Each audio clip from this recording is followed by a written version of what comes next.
আসসালামু আলাইকুম। আজকে ৯ রমজান রোজা রেখে আসর নামাজ পড়ে একটু বের হলাম। আমি এখন যাব আমাদের বাড়ির পিশারিতে। আমি চলে আসলাম পিশারিতে। বিকালের ঘোরাঘুরিটাই আলাদা মজা। এখানের বাতাসটা অনেক ভালো লাগে। এটা সাতকানি পিশারি, এটাকে শুকানো হচ্ছে মাছ ধরার জন্য। আমিও এটা থেকে অনেক মাছ ধরেছি। এই পিশারির মাছ অনেক বড় বড়। আমাদের পিশারির ওই পারে জমি আছে, আমি জমি দেখার জন্য ওই পারে যাচ্ছি। এটা আমাদের জমি, জমিতে ধান বেরোচ্ছে, এটা দেখে আমার অনেক ভালো লাগতেছে।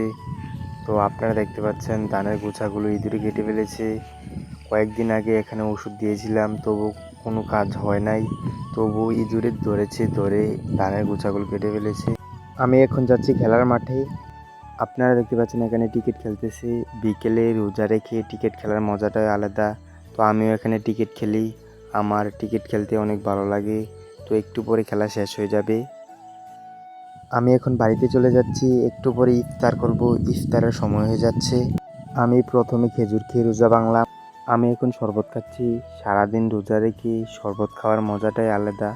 আজকে আম্মু ইফতারিতে বিরিয়ানি রান্না করছে, তাই আমি এখন বিরিয়ানি খাবো। আমি এখন চলে যাচ্ছি মাগরিবের নামাজ পড়তে।